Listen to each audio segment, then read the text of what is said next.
There's a scar running through the heart of Detroit. A mile-long concrete trench that drivers pass through every day without a second thought. They call it Interstate 375. But if you could peel back the asphalt and look beneath, you'd find something else entirely. You'd find the ghosts of hundreds of black-owned businesses. You'd hear the echo of jazz horns from clubs where legends were born. You'd smell the barbecue smoke from restaurants that fed entire communities.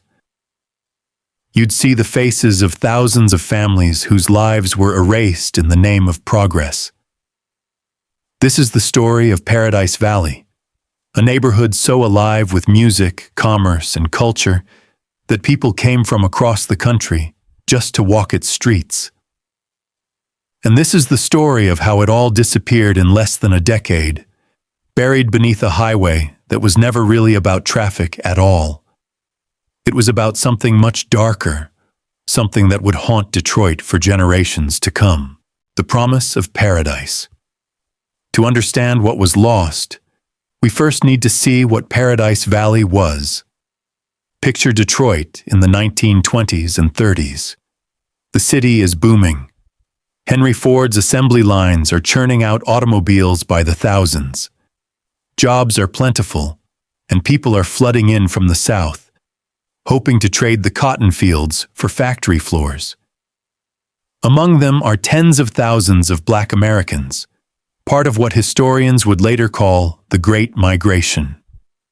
They're leaving behind Jim Crow laws, sharecropping, and the constant threat of violence. They're heading north with dreams of better wages, better schools, and better lives. But when they arrive in Detroit, they quickly discover that the North has its own ways of keeping Black people in their place. The methods are quieter than Southern segregation, but no less effective. Real estate agents won't show Black families homes in white neighborhoods. Banks won't approve their mortgage applications. Landlords simply refuse to rent to them. And so, squeezed by invisible walls of discrimination, Detroit's growing Black population concentrates in a wedge-shaped area on the city's east side. The neighborhood stretches from Gratiot Avenue down to the Detroit River, bordered by Brush Street and the railroad tracks.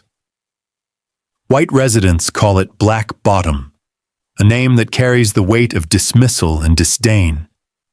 But the people who live there? They call it something else entirely.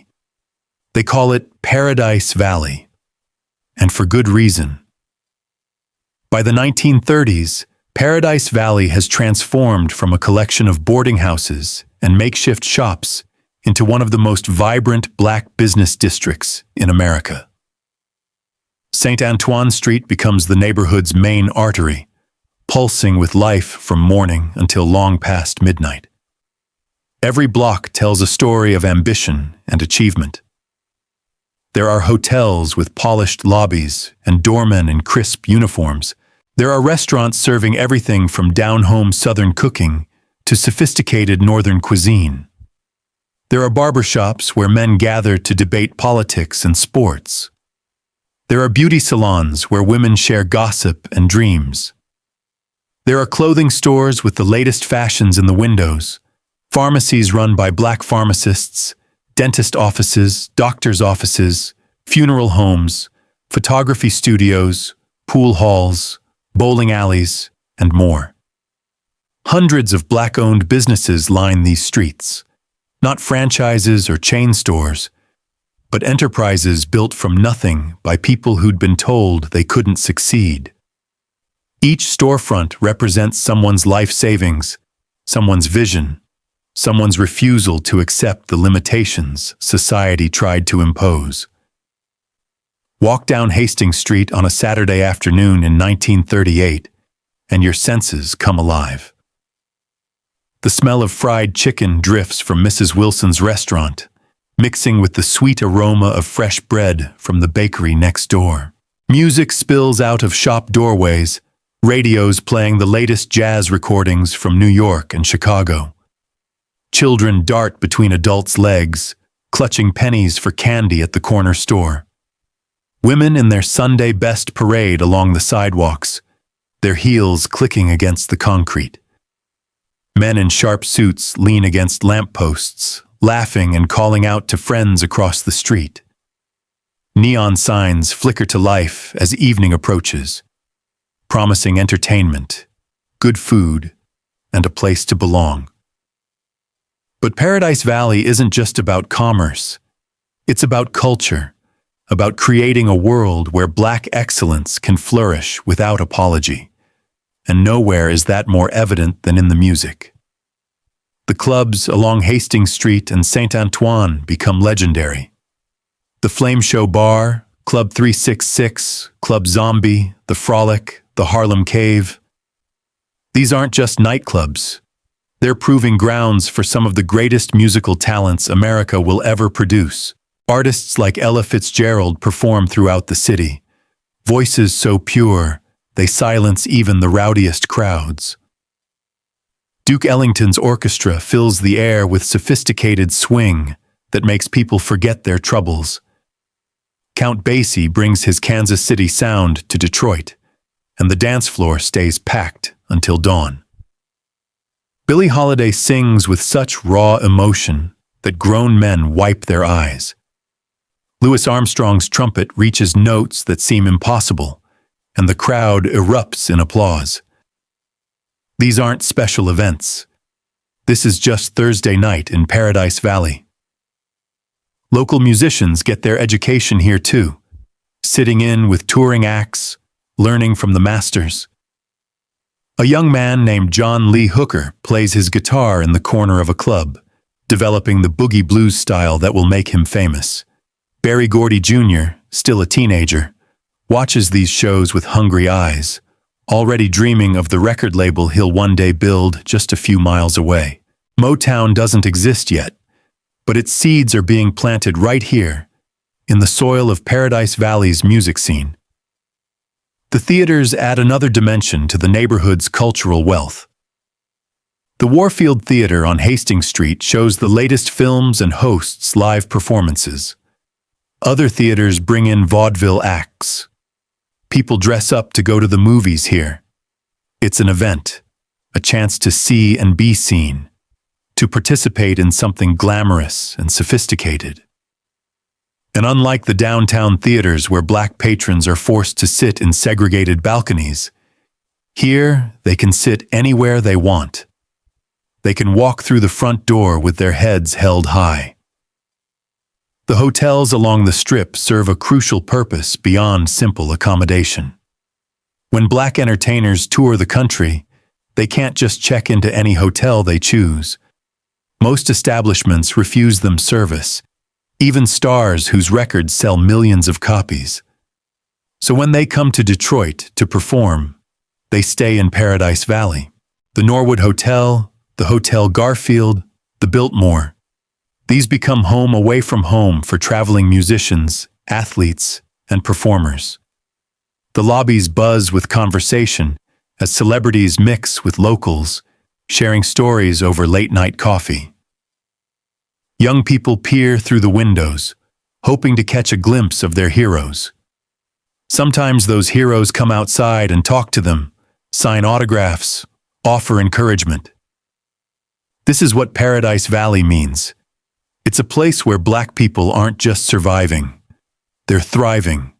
They're creating wealth, building legacies, nurturing talent, and proving every day that given half a chance, they can achieve anything.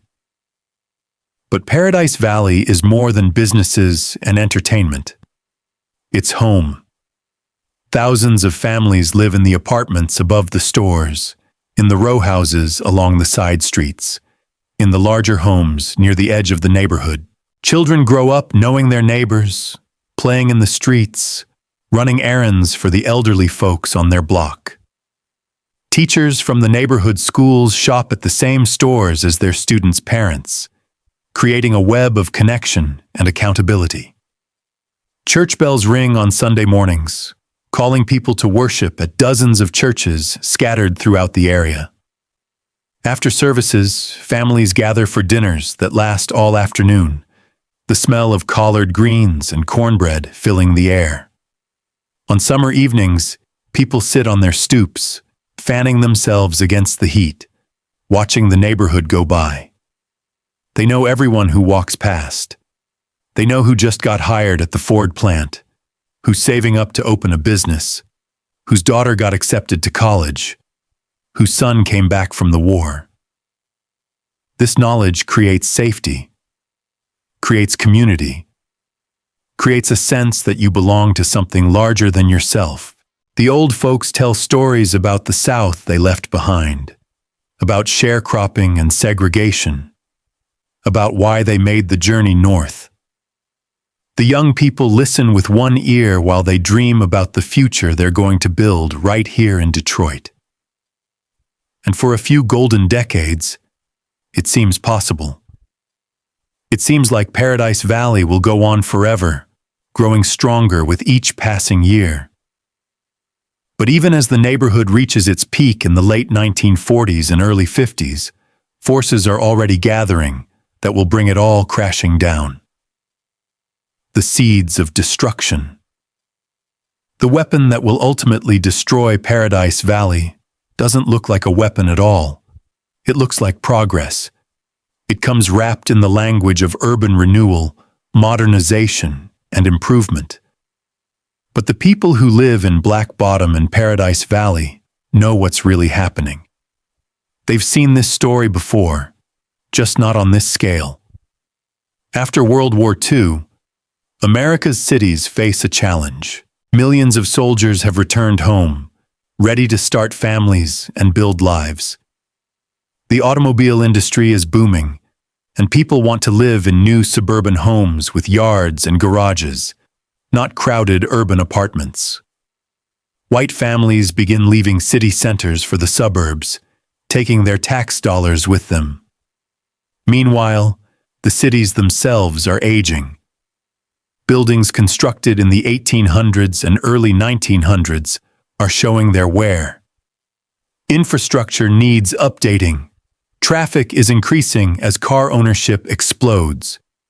City planners and politicians look at this situation and see an opportunity. Why not reimagine the American city entirely? Why not tear down the old and build something modern and efficient in its place? The federal government agrees, passing the Housing Act of 1949. This law provides billions of dollars to cities for something called urban renewal. The idea sounds reasonable on paper. Cities can use federal money to purchase old, deteriorated neighborhoods, clear them out, and either build new housing or encourage private development. The law even includes requirements that displaced residents must be relocated to decent housing. But there's a problem with this law, one that becomes immediately apparent to anyone paying attention. The law gives cities tremendous power to decide which neighborhoods are blighted and which aren't.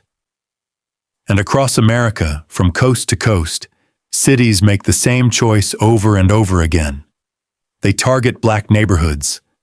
The reasons are complex and overlapping, a toxic mixture of racism, economics, and political convenience. Black neighborhoods can't fight back as effectively as white ones. Black residents have less political power, fewer connections to wealthy donors, and less access to lawyers who might challenge the seizures in court. Black neighborhoods are also more likely to have older housing stock, making it easier to label them as blighted, even when the homes are well maintained. And perhaps most crucially, urban renewal in Black neighborhoods serves multiple purposes for white political leaders. It removes Black residents from valuable land near downtown areas. It scatters Black communities, making political organizing more difficult. It provides a convenient place to run new highways, which white suburban commuters desperately want. And it can all be done while claiming to help the people being displaced, to improve their lives by moving them to better housing. The hypocrisy is breathtaking, but it works. In Detroit, city officials begin eyeing the Black Bottom and Paradise Valley area as early as the late 1940s. The neighborhood sits on prime real estate close to downtown, near the waterfront. The buildings are old, though many are in good condition. More importantly, this is black land in a city where powerful white interests want it back. The first blow comes in the early 1950s with the construction of the Chrysler Freeway, later renamed Interstate 375. The project doesn't immediately destroy the heart of Paradise Valley, but it cuts through the northern edge of the neighborhood, displacing hundreds of families and dozens of businesses. It's a warning shot, a preview of what's to come. Then, in the early 1950s, Detroit's urban renewal plans take shape, comprehensive schemes that target multiple neighborhoods for clearance. Black Bottom and Paradise Valley are at the top of the list. City officials describe the area as a slum, a blight that needs to be removed for the good of Detroit. They point to buildings without proper plumbing, to overcrowding, to deteriorating conditions. What they don't mention is that these conditions exist precisely because of the discrimination that forced so many black residents into such a limited area. When you don't allow people to live anywhere else, when you pack them into a confined space, when you refuse to invest in infrastructure improvements, of course the neighborhood is going to show signs of strain. The solution isn't destruction, it's investment. But investment isn't what Detroit's white leadership has in mind. They want the land. They want the black population dispersed. And they have the federal money and legal authority to make it happen. The residents of Paradise Valley see what's coming. They organize, they protest. They point out the obvious fact that their neighborhood isn't a slum, that it's a thriving business district and residential community. They highlight the hundreds of businesses that will be lost, the thousands of jobs that will disappear. They ask the simple question, where are we supposed to go? The city's answer is vague and unconvincing. They promise relocation assistance. They promise new housing. They promise that no one will be worse off. Every single promise will be broken. The machinery of displacement begins grinding forward in the early 1950s. The city uses eminent domain to seize properties, offering compensation that's far below market value.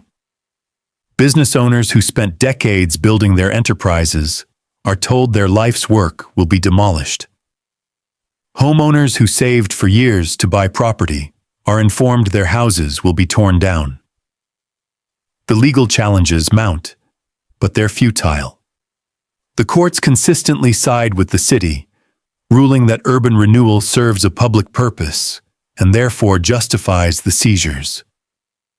Meanwhile, something else is happening that will seal Paradise Valley's fate.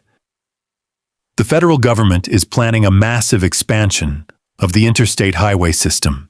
President Eisenhower signs the Federal Aid Highway Act in 1956, committing billions of dollars to building modern highways connecting American cities.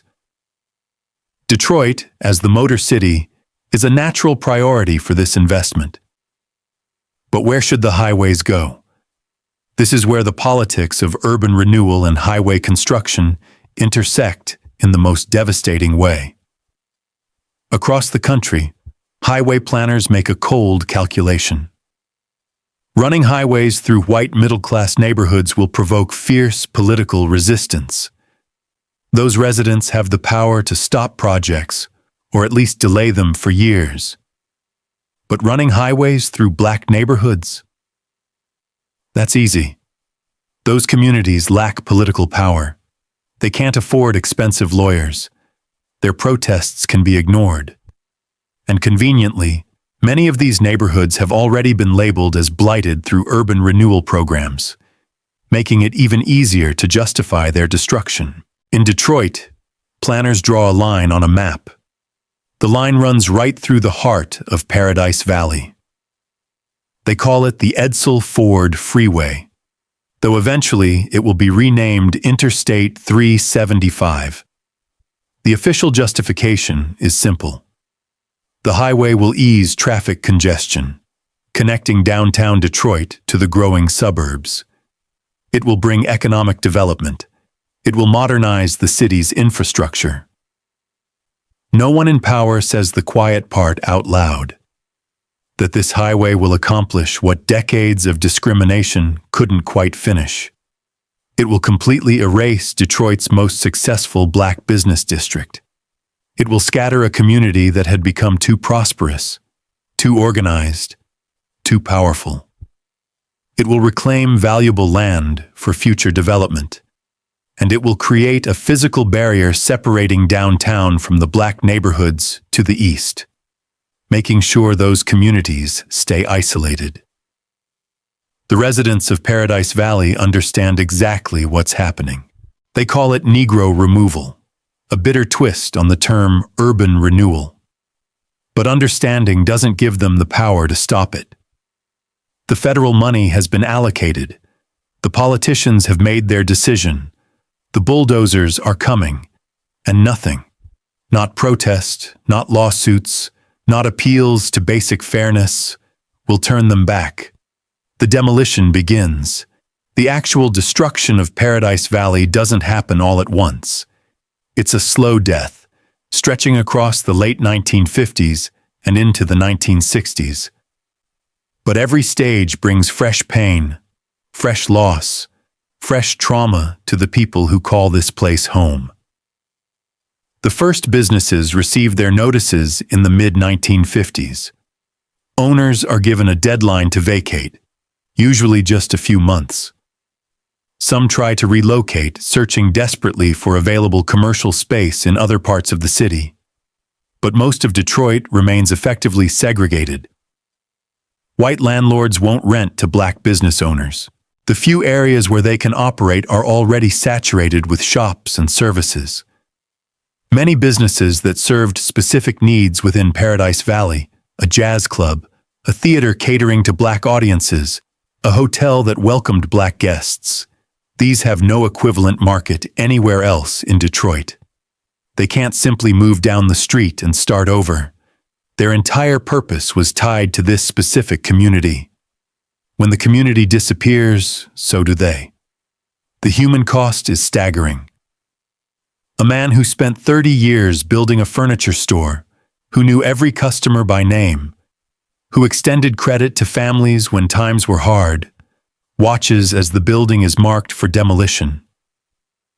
A woman who inherited a restaurant from her parents, who still uses her grandmother's recipes, who employed her cousins and neighbors, packs up the last remnants of a family legacy that will never exist anywhere else.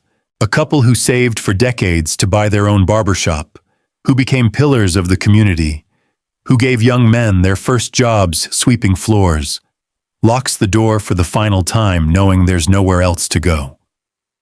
Some try to preserve what they can. They pack up equipment, move inventory, hold going out of business sales. But the compensation they receive from the city is insulting. Property assessments are deliberately low, based on the city's own designation of the area as blighted. A building worth $50,000 on the open market might bring $15,000 in the forced sale. Business owners receive nothing for their lost future income, nothing for the customer relationships they've built, nothing for the years they invested in becoming part of the neighborhood fabric. The promises of relocation assistance prove largely empty. Some families receive token payments to help with moving costs. But the promised new housing, it doesn't materialize, at least not in the way the city described. The cleared land where Paradise Valley once stood is supposed to be redeveloped as modern housing for the displaced residents. Instead, most of it sits vacant for years. When development finally comes, it's often in forms that serve the city's broader goals, rather than the needs of former residents.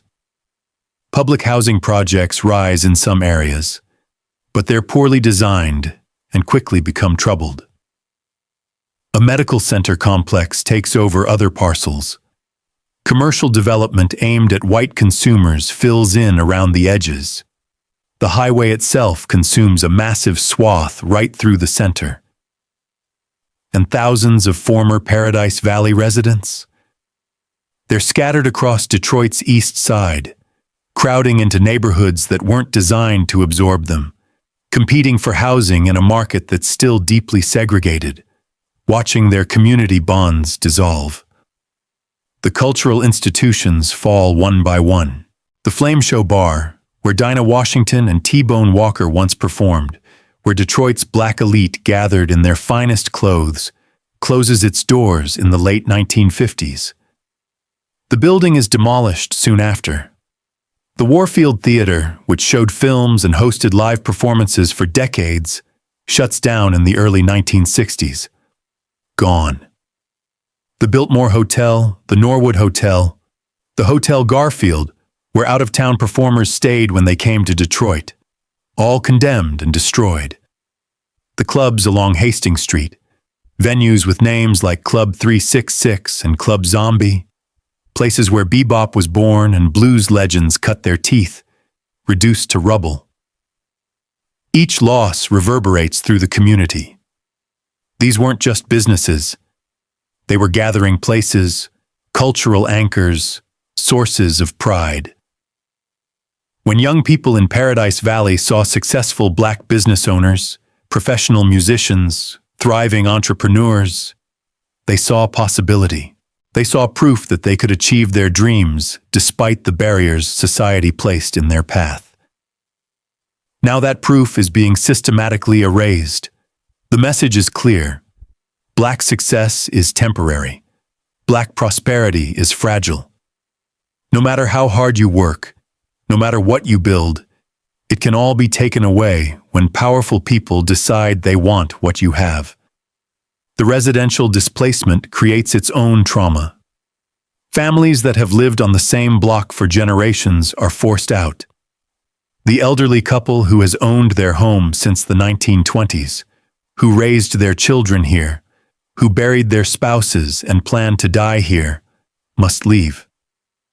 The young family, first-time homeowners who just finished paying off their mortgage, who painted the bedroom for their baby, who planted a garden in the backyard, packs up everything they own. Children are pulled out of schools mid-year.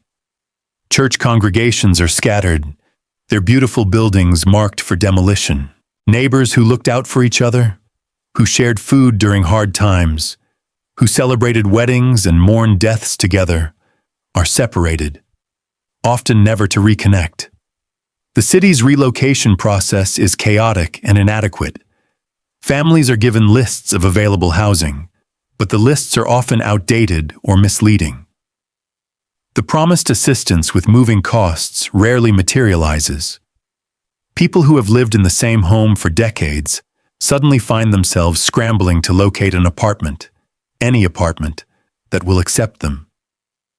Landlords in other parts of Detroit, sensing desperation, raise rents. Real estate agents steer black families toward certain neighborhoods, maintaining the invisible walls of segregation even as Paradise Valley falls.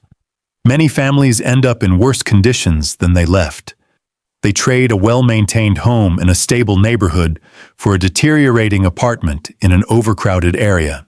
They leave behind vegetable gardens and front porches for cramped units in large buildings where they don't know their neighbors. Children who once played safely on familiar streets now navigate unfamiliar territory, trying to make friends in communities that didn't ask for this influx of displaced residents. The highway construction itself is brutal. In 1961, the heavy machinery arrives in force. Bulldozers roll down streets where children played just days before. Wrecking balls swing through buildings that held decades of memories. The sound of destruction echoes for blocks, a constant reminder of what's being lost. Dust fills the air. Debris piles up. The demolition crews work with mechanical efficiency, indifferent to the significance of what they're destroying. To them, These are just old buildings that need to come down. They don't see the restaurant where couples had their first dates. They don't see the barbershop where civil rights strategies were debated. They don't see the church where generations were baptized, married, and mourned. They see obstacles to be removed, materials to be hauled away, a job to be completed on schedule. Block by block, Paradise Valley disappears. Hastings Street, once the vibrant heart of Detroit's black business community, becomes a construction zone. St. Antoine Street, where music spilled from doorways every night, falls silent. The buildings come down so fast that people can barely process the loss. One week a block is full of familiar storefronts. The next week it's rubble. The week after that it's a dirt lot. Then concrete forms appear. Steel rebar rises from the ground. The highway begins to take shape, a ribbon of concrete cutting through the neighborhood like a scar. By 1964, the worst of the demolition is complete. Where Paradise Valley once stood, there's now a sunken expressway. Hundreds of black-owned businesses gone, thousands of residents displaced, entire blocks erased from the map. A thriving cultural district reduced to memory. The highway opens to traffic, and cars begin flowing through the trench where generations of black Detroiters built their dreams. The aftermath. The destruction of Paradise Valley leaves wounds that never fully heal. For the people who lived through it, the loss is personal and profound. But the impact extends far beyond individual pain. It reshapes Detroit's geography, its economy, its culture, and its racial dynamics in ways that still echo today. The most immediate effect is economic devastation. The hundreds of black-owned businesses that disappeared represented millions of dollars in annual commerce. They employed thousands of people. They circulated money within the black community, creating a multiplier effect where dollars spent at a black-owned restaurant might be used to hire a black contractor, who would shop at a black-owned store, which would bank with a black-owned financial institution. This economic ecosystem, built painstakingly over decades, is obliterated in less than 10 years. The business owners, many of them middle-aged or elderly when they're forced out, never recover. Starting over requires capital they no longer have, energy they've exhausted, and opportunities that don't exist. A man who was prosperous at 55 finds himself working as a laborer at 60. A woman who employed a dozen people goes back to cleaning houses. Families that had achieved middle-class stability slip back into poverty. The generational wealth that was beginning to accumulate, children inheriting businesses from parents, grandchildren learning trades from grandparents, evaporates. And unlike white communities, where urban renewal sometimes led to compensation that allowed people to relocate and reinvest, the black residents of Paradise Valley receive pittances. They can't buy into other neighborhoods. They can't start new businesses. They're back at square one, except now they're older, more tired, and less hopeful. The cultural impact is equally severe. Paradise Valley wasn't just a place. It was an identity, a source of pride, a symbol of what black people could accomplish when given even limited opportunity. When you erased the place, you damaged the identity. Young people growing up in the 1960s and 70s don't have the same examples their parents had. They can't point to Hastings Street and see dozens of successful black entrepreneurs. They can't attend shows at the Flame Show bar and dream of becoming performers. They can't watch their neighborhood thrive and believe that prosperity is possible. Instead, they see vacant lots. They see the highway cutting through their community like a wound. They see the message that the city sends. Black neighborhoods are expendable. Black success is temporary. Black communities don't deserve to exist if white people want the land. This message fuels anger, resentment, and hopelessness. It contributes to the tensions that will explode in Detroit's 1967 riots, one of the deadliest and most destructive civil disturbances in American history. You cannot destroy a community's economic base, scatter its residents, erase its gathering places, and expect there to be no consequences. The jazz and blues scene that made Detroit famous suffers enormously. The clubs where musicians developed their craft are gone. The supportive community that nurtured talent has been dispersed. Yes, Motown rises during this same period, and Berry Gordy builds his empire just a few miles from where Paradise Valley once stood. But Motown succeeds despite the destruction, not because of it. And many musicians, faced with the loss of their performance venues, leave Detroit entirely, taking their talents to New York, Chicago, or Los Angeles. The cultural vibrancy that once defined Detroit's Black community never fully recovers. The displacement creates housing problems that persist for generations. The residents of Paradise Valley don't simply find nice homes in other neighborhoods. They're forced into areas where housing is already tight, driving up prices and creating overcrowding. Landlords, sensing opportunity, subdivide single-family homes into multiple units. Buildings that were designed for 50 people now house 100. Maintenance suffers. Neighborhoods that were stable become stressed. And because Detroit's housing market remains segregated, Black residents can't respond to these pressures by moving to other parts of the city.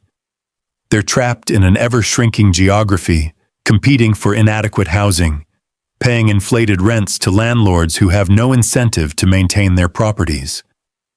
The public housing projects that the city builds as part of urban renewal quickly become notorious. Brewster Douglas, one of the largest projects, is supposed to be a model of modern living. Instead, it becomes a symbol of concentrated poverty, crime, and despair.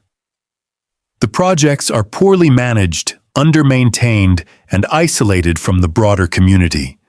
They warehouse poor people rather than providing pathways to opportunity.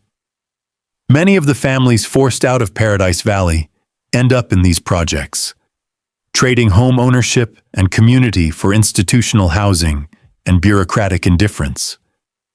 The highway itself becomes a physical barrier that reinforces segregation. Interstate 375 doesn't just replace Paradise Valley, it creates a dividing line between downtown Detroit and the Black neighborhoods to the east. The sunken expressway is difficult to cross on foot. It's loud, polluting, and dangerous. It makes the east side feel cut off from the rest of the city, separated and forgotten. This geographic isolation has economic implications. Businesses are less likely to invest east of the highway. Services and amenities concentrate downtown and in other areas.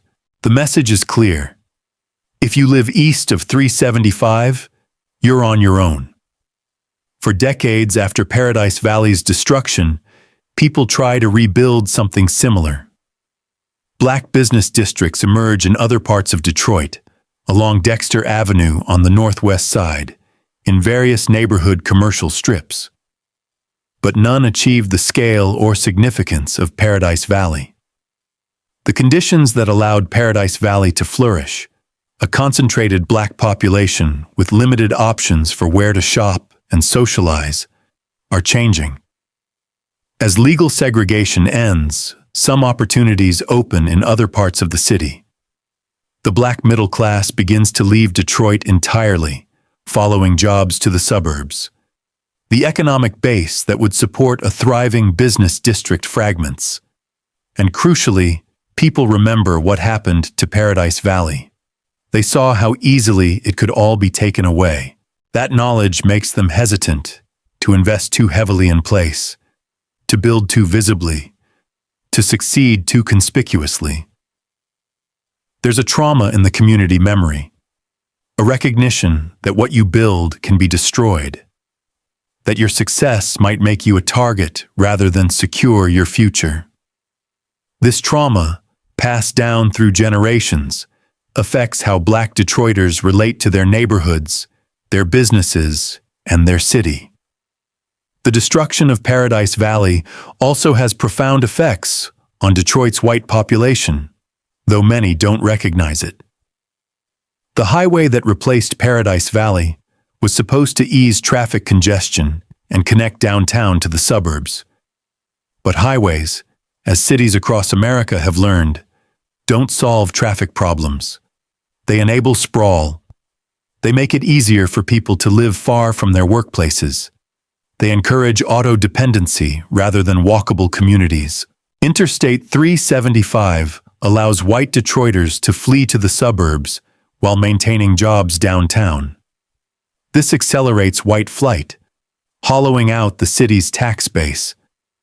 The very highway that destroyed a thriving Black neighborhood also contributes to Detroit's eventual fiscal crisis.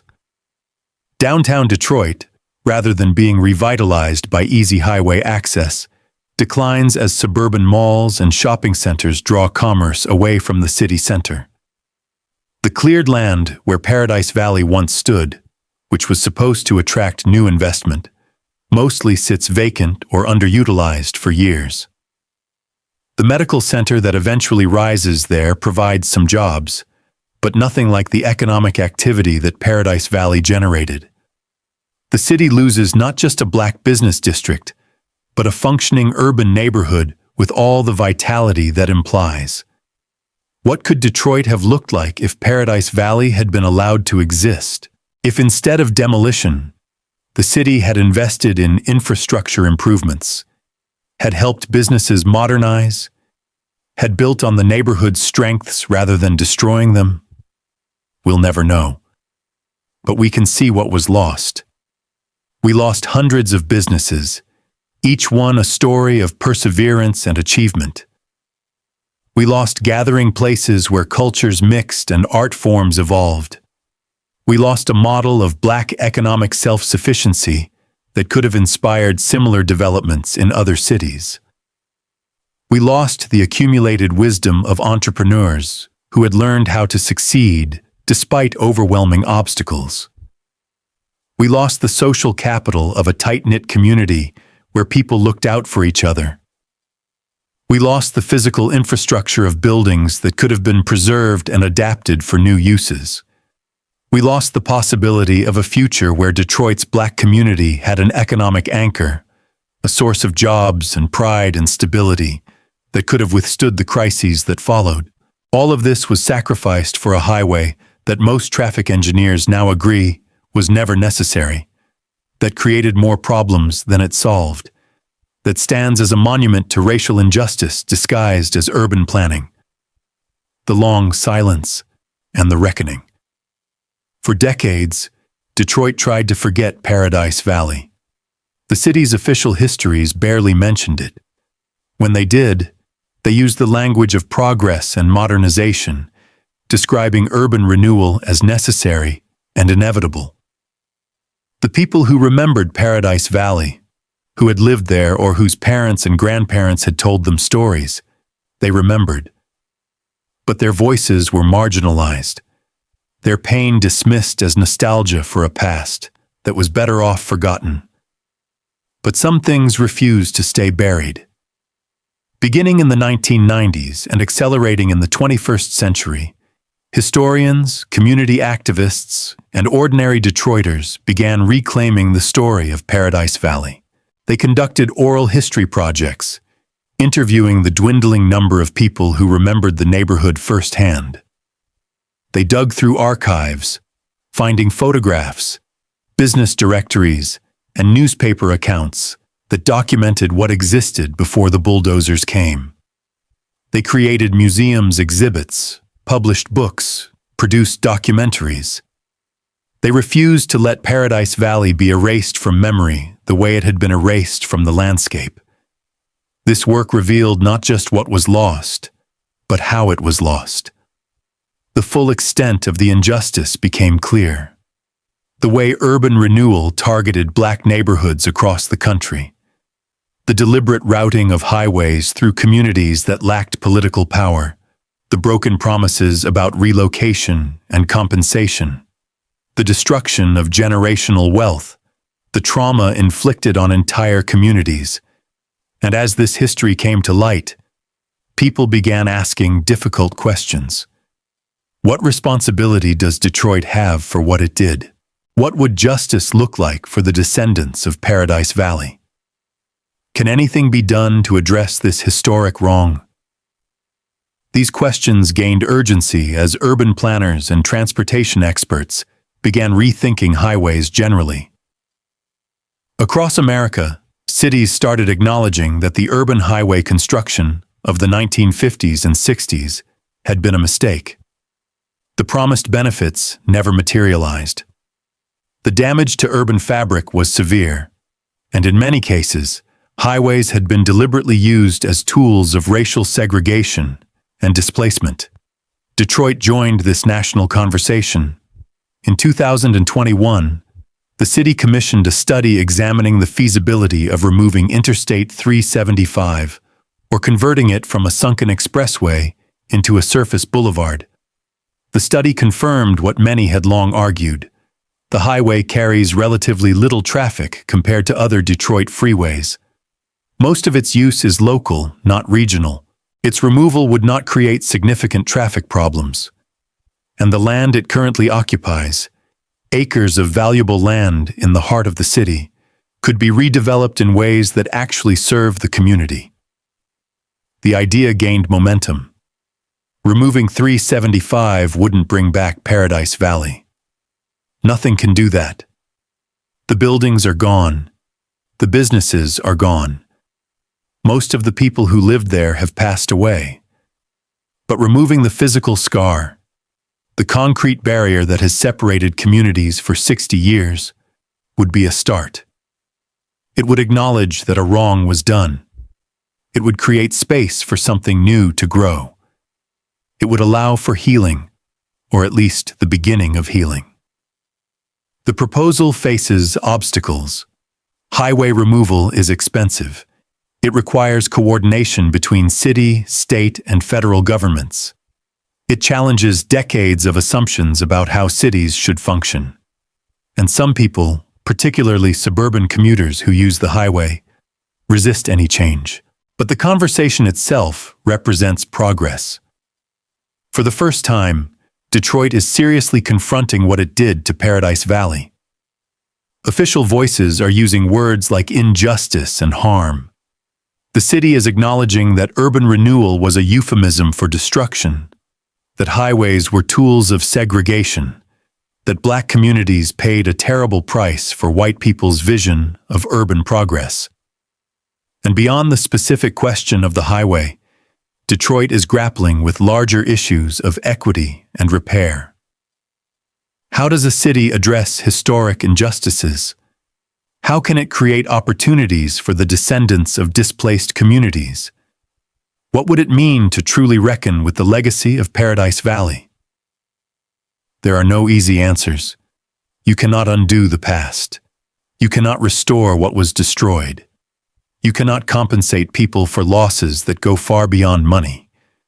But you can acknowledge the truth. You can tell the story honestly. You can ensure that future generations understand what happened and why. You can commit to never doing such harm again. And you can create conditions where black businesses, black culture, and black communities can flourish in the present, not as a recreation of the past, but as something new and vital. Some descendants of Paradise Valley business owners are working to rebuild black commercial districts in other parts of Detroit. Some are creating cultural institutions that honor the neighborhood's legacy. Some are using the lessons of Paradise Valley to advocate for policies that protect vulnerable communities from displacement. The story of Paradise Valley is ultimately about more than one neighborhood in one city. It's about how power works in America. about who gets to build and who gets bulldozed, about the costs of racism, not abstract or theoretical costs, but concrete losses that can be counted in demolished buildings and displaced families and destroyed wealth, about how the past shapes the present, how decisions made 70 years ago still determine who lives where and who prospers and who struggles. What remains? Today, if you drive along Interstate 375 in Detroit, you see a sunken concrete trench lined with barriers and signs.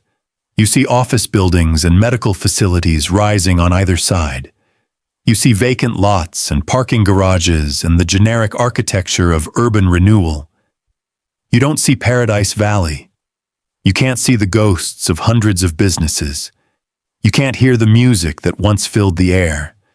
You can't smell the food that drew people from blocks away. You can't sense the vibrant community that made this place special. But if you know where to look, there are traces. A few buildings that somehow survived, now used for other purposes, but still standing. Historical markers that tell fragments of the story. Photographs in museums showing what used to be here. Names of streets that remain even though the buildings that lined them are gone.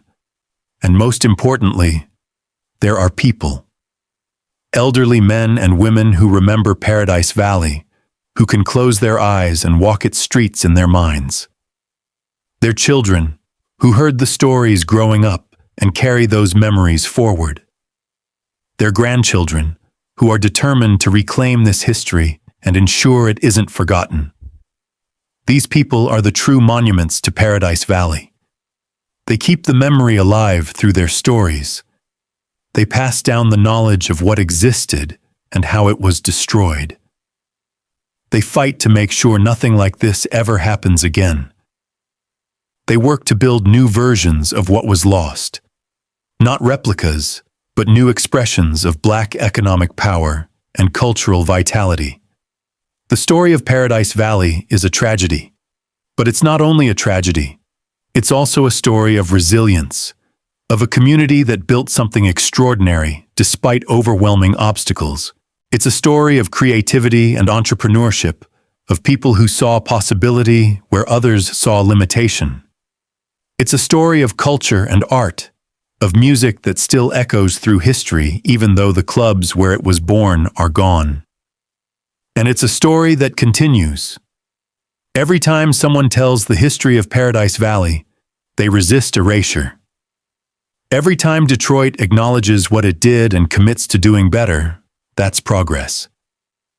Every time a Black business opens in Detroit, thriving despite the odds, that's a continuation of the Paradise Valley spirit. Every time young people learn this history and feel both anger at the injustice and inspiration from what their ancestors accomplished, that's the neighborhood's legacy living on. Paradise Valley cannot be rebuilt. The specific businesses, the particular buildings, the exact community that existed, those are gone forever. But what Paradise Valley represented, the possibility of Black prosperity, the power of Black culture, the strength of Black community, that can never be fully destroyed. It exists wherever Black people gather to create, to build, to support each other. It exists in the music that traces its lineage back to those Hastings street clubs. It exists in the entrepreneurs who remember the story and refuse to give up on their dreams. It exists in the descendants who demand that their city face its history honestly. Paradise Valley was real. Hundreds of Black-owned businesses were real. Thousands of displaced residents were real.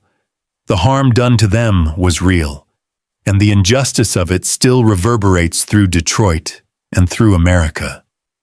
We cannot change what happened, but we can remember it. We can learn from it.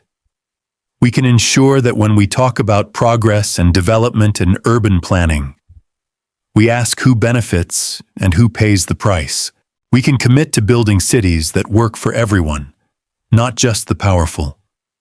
We can honor the people who built Paradise Valley by creating conditions where such places can exist and thrive without the constant threat of destruction. That's what Paradise Valley asks of us, not to recreate the past, but to build a more just future. One where community is valued over convenience, where culture matters more than cars, where Black lives and Black neighborhoods and Black businesses are protected rather than demolished, where the mistakes of the 1950s are never repeated. The highway still runs through the heart of Detroit, but the conversation about removing it, about acknowledging the harm it represents, about creating something better in its place, that conversation is happening. And that gives hope. Not that Paradise Valley will return, it won't, but that Detroit might finally reckon with what it did. That future communities might be spared similar fates. That the people who lost everything might receive, if not compensation, at least recognition. That the story of Paradise Valley will be told and remembered and honored as it deserves. Hundreds of Black businesses, thousands of displaced residents, countless dreams destroyed, a thriving community erased for a highway. That's the dark story of Paradise Valley. But it's also a story of what we're capable of building and what we risk losing when we forget that every neighborhood, every business, every family represents something irreplaceable, something precious, something that deserves to be protected. Paradise Valley lives in memory now, and in that memory, the music still plays, the businesses still thrive, the community still gathers, and the lesson remains clear. Some things, once destroyed, can never be replaced. The question is whether we're finally ready to learn it.